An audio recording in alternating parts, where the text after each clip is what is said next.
बिस्मिल्लाहिर्रहमानिर्रहीम CR academy lecture number 2 में तव्हांखे ख़ुशि आमदीद था मुंहिंजो नालो जान आहे। 7th क्लास जी साइंस वारी चैप्टर नंबर 1 पढ़ी रहिया हुआसीं जंहिंजो असीं डाइजेस्टिव सिस्टम पढ़ियोसीं। हाणे असां रेस्पिरेटरी सिस्टम पढ़ंदासीं। यादि रखिजो पाण रेस्पिरेटरी सिस्टम जेको आहे चौथीं पंजें ऐं छहें जी साइंस में बि हिनखे पढ़ी आया आहियूं त रेस्पिरेटरी सिस्टम जेको हुयो हिकिड़ो बायोकेमिकल प्रोसेस हुयो। छा हुयो? हिकिड़ो बायोकेमिकल प्रोसेस हुयो जेको लिविंग ऑर्गेनिज्म में यानी प्लांट्स एनिमल ॿिन्ही में थींदो।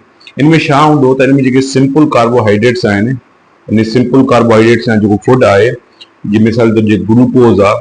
हाणे उहो जेके ग्लूकोज आहिनि उहो ग्लूकोज वग़ैरह जेके आहिनि उहे तव्हां चई सघो था उहे ब्रेक डाउन थींदा आहिनि ऐं जॾहिं उहे ब्रेक डाउन थींदा त उहे एनर्जी रिलीज़ कंदा आहिनि। इन प्रोसेस खे छा चइबो आहे?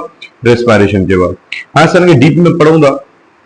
तव्हां ॾिसो जॾहिं बि असां खाधो खाईंदा आहियूं यादि रखिजो हर लिविंग ऑर्गेनिज्म खे ऑक्सीजन जी फूड जी ज़रूरत हूंदी आहे साह खणण जे लाइ। यानी जेके बि लिविंग ऑर्गेनिज्म हूंदा आहिनि उन्हनि खे साह खणण जे लाइ हिकु फूड ऐं ॿियो ऑक्सीजन जी ज़रूरत हूंदी आहे। यादि हिन ॿिनि शयुनि जे लाइ ज़रूरत हूंदी आहे उन्हनि खे जेके बि लिविंग ऑर्गेनिज्म आहिनि। हाणे खाधो जेको हूंदो आहे उहो जेको फूड हूंदो आहे उहो ग्लूकोज खे कन्वर्ट कंदो आहे ऐं ग्लूकोज खे कन्वर्ट कंदो आहे खाधो। ऐं खाधो असांखे किथां मिलंदो आहे? असांखे डाइजेस्टिव सिस्टम मां मिलंदो आहे। जेको असां पढ़ी आया आहियूं डाइजेस्टिव सिस्टम असांखे खाधो कहिड़ी कहिड़ी तरफ़ां अचे थो, कहिड़े कहिड़े तरफ़ खां निकिरी वञे थो। हाणे जेको असां ऑक्सीजन आहे ऑक्सीजन असां किथां हासिल कंदा आहियूं? असांजे रेस्पिरेटरी सिस्टम मां। यानी रेस्पिरेटरी सिस्टम जे ज़रिए असांखे ऑक्सीजन मिली ऐं डाइजेस्टिव सिस्टम जे ज़रिए असांखे छा मिलियो? फूड मिलियो। हाणे जॾहिं असांखे रेस्पिरेटरी सिस्टम जे ज़रिए असांखे ऑक्सीजन मिली ऐं डाइजेस्टिव सिस्टम जे ज़रिए असांखे फूड मिलियो त जॾहिं उहे अॻे वेंदा इंसानी ऑर्गन्स में वेंदा इंटरनल ऑर्गन्स में वेंदा त जेको ॿई हूंदा जेको फूड हूंदो ऐं प्लस जेके ऑक्सीजन हूंदी त इन ॿिन्ही खे जेका ब्लड जेका हुआ यानी जेको सर्कुलेटरी सिस्टम आहे या ब्लड वारो जेको सिस्टम आहे उहो ट्रांसपोर्ट कंदो। यानी कंहिंखे ऑक्सीजन प्लस फूड खे सर्कुलेटरी सिस्टम जेको आहे उहो ट्रांसपोर्ट कंदो। उहो जीअं ट्रांसपोर्ट कंदो काॾे ट्रांसपोर्ट कंदो? माना डिफरेंट सेल्स ते ट्रांसपोर्ट कंदो। छो इंसान जेको आहे तव्हांखे ख़बर आहे डिफरेंट सेल्स जो ठहियलु आहे त उहो डिफरेंट सेल्स जो ट्रांसपोर्ट कंदो कंहिंखे ऑक्सीजन ऐं फूड खे। उहो त जेको फूड आहे यादि रखिजो उहो फूड जेको आहे कन्वर्ट थींदो छा में? ग्लूकोज में। छा में कन्वर्ट थींदो? ग्लूकोज में। ऐं ग्लूकोज जेको आहे वरी उहो कंबाइन थींदो कंहिंसां? ऑक्सीजन सां। ग्लूकोज कंहिंसां कंबाइन थींदो? ऑक्सीजन। जॾहिं हाणे ग्लूकोज ऐं ऑक्सीजन पाण कंबाइन थींदा त उहे मिली करे छा कंदा? एनर्जी रिलीज़ कंदा। छा रिलीज़ कंदा? एनर्जी रिलीज़ कंदा। इन प्रोसेस खे असां छा पढ़ंदा आहियूं? रेस्पिरेशन पढ़ंदा आहियूं। छा पढ़ंदा आहियूं? रेस्पिरेशन। इन वरी प्रोसेस दौरान जेके प्रोडक्ट असांखे मिलंदा आहिनि उहो CO2 प्लस ऐं ॿियो असांखे वाटर मिलंदो आहे। छा मिलंदो आहे? वाटर। यादि रखियो त जॾहिं बि ग्लूकोज ऐं ऑक्सीजन पाण ब्रेक डाउन कंदा आहिनि हिक ॿिए जो रेस्पिरेशन सिस्टम में उहो एनर्जी रिलीज़ थींदी आहे। एनर्जी सां गॾोगॾु प्रोडक्ट में असांखे कार्बन डाइऑक्साइड ऐं वाटर मिलंदो आहे जेके वेस्ट प्रोडक्ट हूंदा आहिनि रेस्पिरेशन जे दौरान। त इहो हिकिड़ो मां तव्हांखे हिकिड़ी तव्हां चई सघो था मां तव्हांखे हिकिड़ो इक्वेशन पढ़ाई हुई। इक्वेशन छा हुई त ग्लूकोज जेको आहे जॾहिं उहो ऑक्सीजन सां रिएक्शन कंदो यानी ऑक्सीजन मिलंदो त ब्रेक डाउन कंदो। छा कंदो? ॿई ब्रेक डाउन करे छा थींदा? हिकिड़ी CO2 रिलीज़ कंदा, H2O मिलंदो ऐं ॿियो असांखे एनर्जी मिलंदी। एनर्जी रिलीज़ थींदी। इन मतिलबु इहो आहे त जेका रेस्पिरेशन आहे या रेस्पिरेटरी सिस्टम आहे रेस्पिरेशन वारो अमल आहे उहो हिकिड़ो एक्सोथर्मिक रिएक्शन आहे। हिकिड़ो एक्सोथर्मिक रिएक्शन आहे जेको एनर्जी रिलीज़ करे थो। ऐं जेको फोटोसिंथेसिस आहे जेको सिर्फ़ु ऐं सिर्फ़ु प्लांट में थींदो आहे उहो एंडोथर्मिक आहे जेको जंहिंमें एनर्जी एब्ज़ॉर्ब थींदी आहे। यादि रखिजो। हाणे मां तव्हांखे ॿुधायां थो त जेका इहा रेस्पिरेशन सिस्टम आहे इहो इंसान में थींदो कीअं? जीअं असां पढ़ियोसीं त एलिमेंट्री केनाल ऐं एक्सेसरी केनाल तव्हांजो डाइजेस्टिव सिस्टम में थींदो आहे। माउथ फाइनल सां कीअं जेको फूड ट्रेवल करे डाइजेस्टिव सिस्टम थिए थो। अहिड़े तरीक़े सां यादि रखिजो शुरूआति में जेको साह असां खणंदा आहियूं यानी ऑक्सीजन जेका एयर मौजूदु वेंदी आहे असांजे उहा नक जे नॉस्ट्रल वारे हिसे में ईंदी आहे। यानी जेके ॿ नासूं हूंदियूं आहिनि उन जे ज़रिए जेका एयर असांजे अंदरि दाख़िल थींदी आहे। उन खां पोइ उहो किथे वेंदी आहे? फेरिंग्स में वेंदी आहे। फेरिंग्स हिकिड़ी अहिड़ी नाली आहे जेका तव्हां चई सघो इहो नासल केविटी ऐं ओरल केविटी खे कनेक्ट कंदे। यानी वात ऐं नक जी जेका केविटी आहे उनखे कनेक्ट करण वारी नालीअ खे असां छा चवंदा आहियूं? फेरिंग्स चवंदा आहियूं। यानी नॉस्ट्रल खां पोइ हवा डायरेक्ट किथे वेंदी? फेरिंग्स। फेरिंग्स खां पोइ उहा जेका नाली हूंदी ॿी ईंदी जंहिंमें हवा वेंदी आहे उनखे असां लेरिंग्स पढ़ंदा आहियूं। हाणे लेरिंग्स हिकिड़े क़िस्म जो तव्हां वोकल कार्ड बि आहे ऐं इहो फेरिंग्स खां बाद में जेका लेरिंग्स ईंदी आहे यानी ट्रेकिया खां बिल्कुलु मथां जेका नाली हूंदी आहे उनखे असां लेरिंग्स पढ़ंदा आहियूं। पोइ ईंदी आहे ट्रेकिया। ट्रेकिया खे असां विड पाइप पढ़ंदा आहियूं। छा पढ़ंदा आहियूं? विड पाइप असां हिनखे पढ़ंदा आहियूं। इहा साह वारी नली आहे। हिकिड़ी हूंदी आहे तव्हांजी फूड पाइप यानी एसोफेगस जेको असां पढ़ियोसीं डाइजेस्टिव सिस्टम में त लेरिंग्स खां पोइ डायरेक्ट ट्रेकिया ईंदो आहे। ट्रेकिया खां बाद में हिकिड़ी ॿी तव्हां चई सघो था हिकिड़ी नाली ईंदी आहे उनखे असां पढ़ंदा आहियूं ब्रोंकी। हाणे ब्रोंकी जेका हूंदी उहा नाली अॻिते हली करे ॿिनि हिसनि में फैलिबी। हिकिड़ी हे ब्रोंकियल्स ॿियो हिन तरफ़।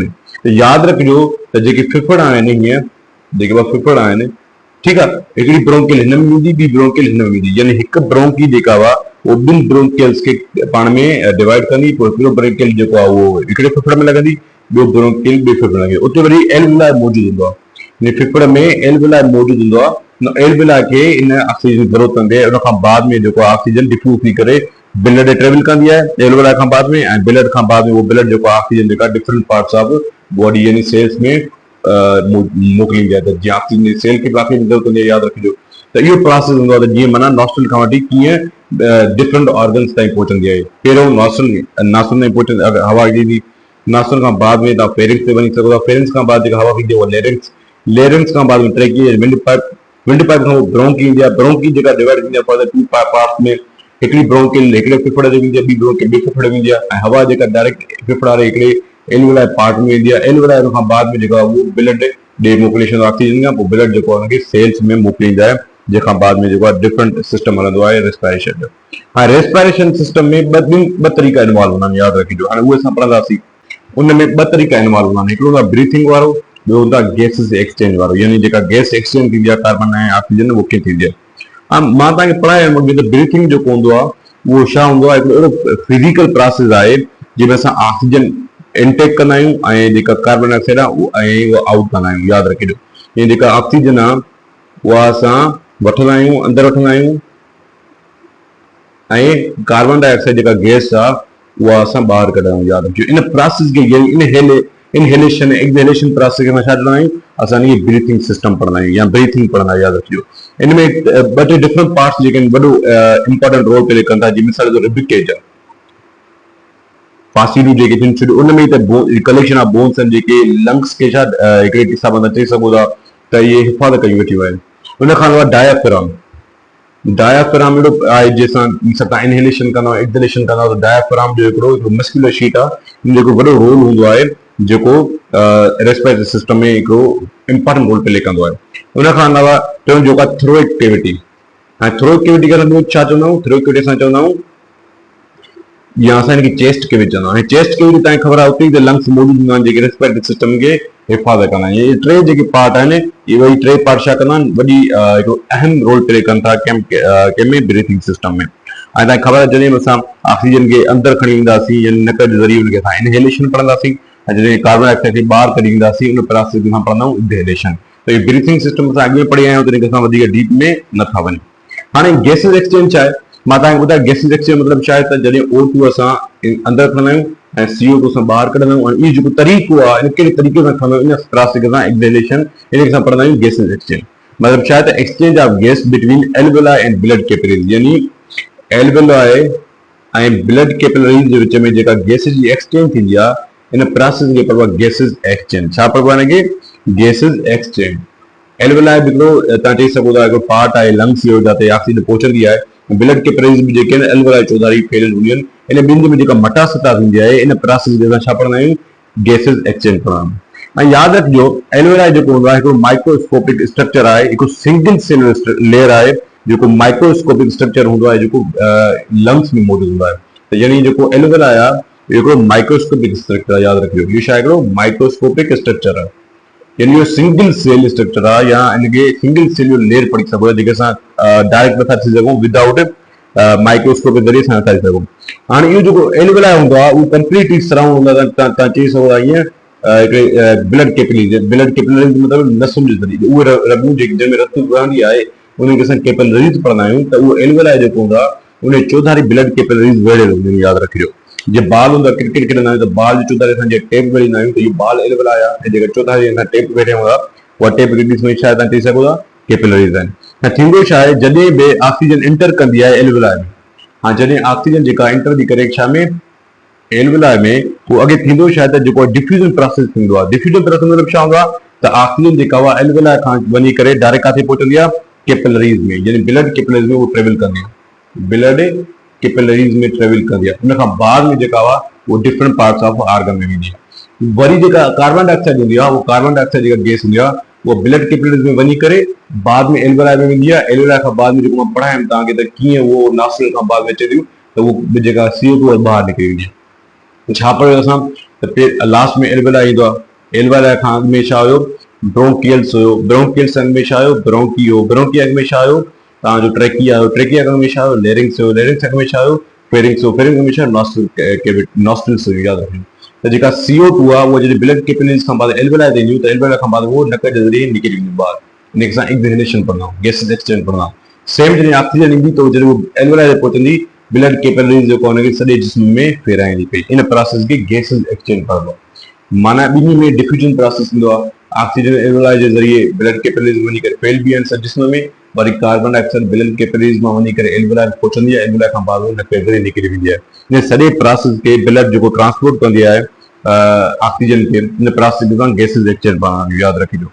ऐं ब्लड याद रखिजो, ब्लड कमी छा हूंदो आहे त ऑक्सीजन खे ट्रांसपोर्ट कराइण, माना जेका बि ऑक्सीजन ट्रांसपोर्ट थींदी आहे असां डिफरेंट सेल ताईं, डिफरेंट पार्ट्स ताईं, फूड जे ज़रिए बि एनर्जी जेका रिलीज थींदी आहे त ऑक्सीजन खे सॼो सॼो जेको कमु कराईंदो आहे उहो सॼो सॼो कमु कराईंदो आहे ब्लड, यानी सर्कुलेटरी सिस्टम जो वॾो अहम रोल आहे ऑक्सीजन सां गॾु, याद रखिजो। हिन सां गॾोगॾु जीअं ॿ प्रोसेस थींदा आहिनि, हिकिड़ो थींदो आहे ब्रीथिंग सिस्टम, हिकिड़ो ब्रीथिंग प्रोसेस आहे, ऐं ॿियो थींदो आहे तव्हांजो बर्निंग प्रोसेस। हाणे चयो ॿिन्ही में फ़र्क़ु छा आहे? ऐं ब्रीथिंग ऐं बर्निंग जो तमामु ॿ अलॻि अलॻि टॉपिक पर अगरि तव्हांजे हिकु कंपेरिजन लिखियल आहे किताब में असां पढ़ंदासीं। जेको ब्रीथिंग आहे न उहो हिकिड़ो फिज़िकल प्रोसेस आहे जंहिंमें गैस जी एक्सचेंज थींदी, माना जंहिंमें गैसेस जेके आहिनि हिकिड़ी इनहेल कंदा आहियूं, हिकिड़ी असां एक्सहेल कंदा आहियूं, हे वरी हिकिड़ो केमिकल प्रोसेस आहे। हिन में छा थींदो आहे त असां जेको खाधे खे जेको तव्हां चई सघो था साड़ींदा आहियूं, फूड खे बर्न कंदा आहियूं, प्रेजेंस ऑफ ऑक्सीजन, यानी हिते ऑक्सीजन खे असां साड़ींदा आहियूं, हिते असां ऑक्सीजन इनहेल कंदा आहियूं साह खणण जे लाइ। वरी हे जेको आहे हे रिस्पिरेटरी सिस्टम में थींदो आहे ब्रीथिंग सिस्टम, हे जेको आहे मोस्टली ऑल लिविंग ऑर्गेनिज्म में थींदो आहे बर्निंग सिस्टम, यानी बर्निंग प्रोसेस जेको आहे। हिन में असांखे हिनजी रिक्वायर हूंदी आहे, हिन में असांखे हिनजी रिलीज करणी पवंदी आहे, हिन में को बि एंजाइम इन्वॉल्व हूंदो आहे, इन्वॉलेंटरी प्रोसेस आहे, हिन में असांखे डिफरेंट एंजाइम्स खे इन्वॉल्व करणो पवंदो आहे, जंहिंजे करे इहो प्रोसेस थींदो आहे। यादि रखिजो कुझु जेके डिसऑर्डर्स आहिनि, जहिड़े तरीक़े सां डाइजेस्टिव सिस्टम में कॉन्स्टिपेशन ऐं डायरिया पढ़ी आयासीं, हिते बि असां जेके कुझु प्रोसेस पढ़ंदासीं जेके रेस्पिरेटरी डिसऑर्डर आहिनि, यानी साह खणण लाइ जेके डिफरेंट बीमारियूं थींदियूं आहिनि। हाणे पहिरियों जेको आहे बीमारी उहा कोल्ड आहे। हाणे कोल्ड जेको तव्हां पढ़ी आया त हिकिड़ो कॉमन डिसऑर्डर आहे जेको अपर रेस्पिरेटरी ट्रैक्ट में थींदो आहे, यानी जेका नक में ज़ुकाम, यानी जेकी नक में ख़ारिश थींदी आहे या जेका गले में ख़ारिश थींदी आहे, इहो मेन रीज़न जेको आहे एनवायरमेंटल पॉल्यूशन जो आहे। ऐं इहो यादि रखिजो जेको रेस्पिरेटरी डिसऑर्डर में ॻणिबो आहे, हिन में थींदो छा आहे त असांजो नक जेको वहंदो आहे, असांखे गले में ख़राश थींदी आहे, मथे में सूर थींदो आहे, ठीकु आहे, खंघि थींदी आहे, ऐं असांखे अखियूं जेके आलियूं लॻंदियूं आहिनि मिसाल जे तौर ते, ऐं असांखे थोरो थोरो बुखार ऐं इहे हिसाब सां कमु थींदो आहे। हाणे हालांकि अहिड़ो को ख़ासि जेको आहे तव्हां चई सघो क्यूर इलाज को एॾो न आहे, पर तव्हां चई सघो था हिन में कुझु सिंपल ट्रीटमेंट आहिनि। मिसाल जे तौर ते असांखे मेडिकेशन वठणु घुरिजनि, जीअं कफ सीरप आहे, ठीकु आहे, मिसाल जे तौर ते चवंदा आहिनि त गार्गिलिंग वठो तव्हां साल्ट वाटर सां, उहे तव्हांखे शायदि जेको सोर थ्रोट आहे यानी गले में ख़राश आहे तव्हांजो छा कंदो, ख़तमु कंदो। नंबर 2 जेका बीमारी आहे उहा आहे टीबी। हाणे टीबी खे असां पढ़ंदा आहियूं ट्यूबरकुलोसिस। छा पढ़ंदा आहियूं असां? ट्यूबरकुलोसिस। छा पढ़ंदा आहियूं? ट्यूबरकुलोसिस। हाणे हिकिड़ी इहा बि हिकिड़ी लोअर रेस्पिरेटरी जी हिकिड़ी बीमारी आहे, डिसऑर्डर आहे। इहा मोस्टली लंग्स जी बीमारी आहे। इहा हिकिड़ी बैक्टीरिया जे करे थींदी आहे। हुन बैक्टीरिया नालो छा आहे? Mycobacterium. यादि रखिजो, ट्यूबरकुलोसिस, ट्यूबरकुलोसिस, जंहिंजे करे टीबी नालो पियो। इहो हिकिड़ी बैक्टीरिया जेको इन्फेक्शन थींदो आहे, जेको फेफड़नि खे डैमेज कंदो आहे ऐसे जंहिंजे करे असांखे खंघि ऐं बुखार थींदो आहे। पोइ इहो यादि रखिजो, पर्सन टू पर्सन जेको आहे इहो नक जे ज़रिए या इहे फैलिबो आहे। ऐं टीबी जेको आहे इन में खंघि घणी थींदी आहे, या ब्लड जेका उहा बलगम ईंदो आहे, उन ब्लड हूंदी आहे, चेस्ट पेन थींदो आहे, वीकनेस थींदी आहे, ऐं थोरो थोरो पघर ईंदो आहे राति जो, या बुखार थींदो आहे। त इन जी प्रॉपर मेडिकेशन हलणु ज़रूरी आहे, छो जो हिकिड़ी ख़तरनाक बीमारी आहे। ऐं यादि रखिजो, मोस्ट ऑफ पीपुल्स जेके पुअर हूंदा आहिनि, जंहिंजी मेल न्यूट्रिशन, जिनकी ग़िज़ाइत घटि हूंदी आहे, उन्हनि खे इहा बीमारी थींदी आहे, छो जो हुते बैक्टीरिया तमामु घणा रहंदा आहिनि, जेके पोइते फैल इलाइक़ा हूंदा आहिनि, या जेके गंद वारा इलाइक़ा हूंदा आहिनि, जेके हेठां इलाइक़ा हूंदा आहिनि। नंबर 3 छा आहे त हिन जे लाइ माइक्रोबैक्टीरियल इलाज आहे, जेको डिफरेंट डॉक्टर वटि डिफरेंट फैसिलिटीज़ मौजूदु आहिनि, त उनखे उन माइक्रोबैक्टीरियम खे कीअं ख़तमु कबो आहे सुठे खाधे जे ज़रिए, या उन एरिया खां माण्हू उन जॻह ते न रहे त बहितर आहे। ॿी बीमारी अस्थमा। अस्थमा जेका दमे जी बीमारी आहे, दम जी बीमारी हिकिड़ी सीरियस क्रोनिक डिज़ीज़ आहे, जेका most of the time respiratory airway, जॾहिं असां साह खणंदा आहियूं, उहा जेका तव्हां चई सघो जेका ट्रेकिया हूंदी आहे, या जेका ब्रोंकियल्स हूंदी आहे, जेकी ब्रोंकियल्स हूंदियूं आहिनि उहे स्वेलिंग कंदियूं आहिनि, उहे जॾहिं इन्फ्लेम में हूंदियूं आहिनि, सड़ंदियूं आहिनि। उहो सड़ण छा आहे कि इनहेरिट डिज़ीज़ आहे, यानी इहा ख़ानदान खां ख़ानदान ताईं ईंदी आहे। पेरेंट्स का उनजी ऑक्सीजन ताईं फेल बि आहे। इनमें छा हूंदो त एलर्जिक रिस्पॉन्स थींदो आहे, जंहिंमें कोल्ड ह्यूमिडिटी पॉल्यूशन जे करे बि फेल बि आहे। ऐं इनमें थींदो छा आहे, शॉर्टनेस ऑफ ब्रीथ आहे, यानी साह खणण में तकलीफ़ थींदी आहे, दमे जी बीमारी आहे। पोइ इनमें मिसाल जे तौर ते चेस्ट टाइटनेस हिकिड़ी क़िस्म जो सिम्टम आहे, क्रोनिक कफिंग थींदी आहे इनमें, ऐं साह आवाज़ जेको आहे विस्लिंग कंदो आवाज़ में, यादि रखिजो। इन का ख़ासि एॾो को इलाज न आहे, पर इहो आहे त इन कुझु सिम्टम खे कंट्रोल करण लाइ मेडिकेशन जी ज़रूरत हूंदी आहे, या तव्हांखे इनहेलर ॾींदा जेको तव्हां इनहेल कंदो जॾहिं तव्हांखे इहा घणो अस्थमा थींदी आहे। ऐं यादि रखिजो त जेके बि अस्थमा पेशेंट्स आहिनि उन्हनि खे अहिड़ियुनि जॻहियुनि ते वञण खां रोकियो वेंदो आहे जंहिं जॻह ते एयर पॉल्यूशन वग़ैरह हूंदी आहे। हाणे हिन चैप्टर में असीं एमसीक्यू जेके आहिनि उहे पढ़ंदासीं, ऐं इन खां बाद में जेको चैप्टर ख़तमु थी वेंदो। नंबर 1 तो चवे which is secreted by liver and stored in the gall bladder. याद रखिजो त लिवर जेको आहे हिकिड़ो बाइल जूस प्रोड्यूस कंदो आहे, ऐं उहो जेको जमा थींदो आहे उहो गॉल ब्लैडर में जमा थींदो आहे। छो लिवर जे भरिसां गॉल ब्लैडर हूंदो आहे, त बाइल जूस इन जो करेक्ट थींदो। Number 2 where chemical digestion of protein start. अगर खाली केमिकल डाइजेशन चवे काथे स्टार्ट थींदी आहे, पोइ जा आंसर थिया माउथ। पर अगर प्रोटीन जी ॻाल्हि हले त प्रोटीन जी जेका केमिकल डाइजेशन थींदी आहे उहा थींदी आहे स्टमक में। Number 3 which line shows the correct order of alimentary canal. Alimentary canal उहे कैनाल्स हूंदा आहिनि, हिकु लॉन्ग ट्यूब आहे जेको माउथ खां एनस ताईं वेंदो आहे, जंहिंमें कंप्लीट तव्हां चई सघो डाइजेशन जो अमल थींदो आहे। त माउथ खां एसोफेगस खां सिमल्टेनियस थींदो कोन, फेरिंग्स इहा शुरूआत ग़लति आहे, शुरूआत ई माउथ खां थींदी आहे। जेको करेक्ट ऑप्शन उहो डी थींदो, छो माउथ खां पोइ एसोफेगस आहे, एसोफेगस खां पोइ स्टमक आहे, स्टमक खां पोइ स्मॉल इंटेस्टाइन, पोइ वरी लार्ज इंटेस्टाइन खां पोइ इनस आहे। यादि रखिजो। 4 which structure prevent the food from entering the larynx during swallowing। यादि रखिजो जॾहिं बि इंसान खाधो खाईंदो आहे त हिकिड़ी विंड पाइप थींदी आहे, ॿी थींदी आहे फूड पाइप।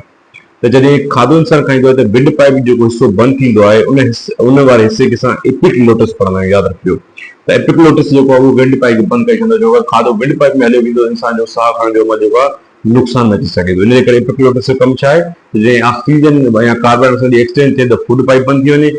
अगर फूड पाइप में खाधो वञे त जेको आहे शुरू थोड़ी नेरो जेका स्पेस हूंदी आहे पोइ हुनखे एपिग्लोटिस बंदि करे छॾींदो आहे, जंहिं ज़रिए खाधो एक्सचेंज थींदो आहे, ऑक्सीजन एक्सचेंज थींदी आहे डिफरेंट पाइप्स मां, छो हिकु ई जॻह ते ॿई पाइप्स हूंदा आहिनि।